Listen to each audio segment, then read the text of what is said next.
Esse queijo a gente começa comendo com os olhos e depois vai para o paladar.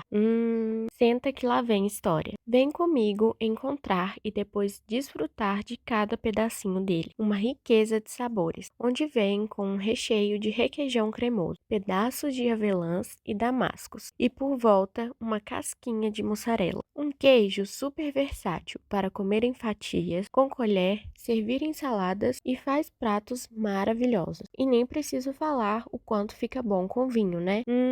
Bom demais. Enviamos em caixa térmica com todo cuidado para todo o Brasil.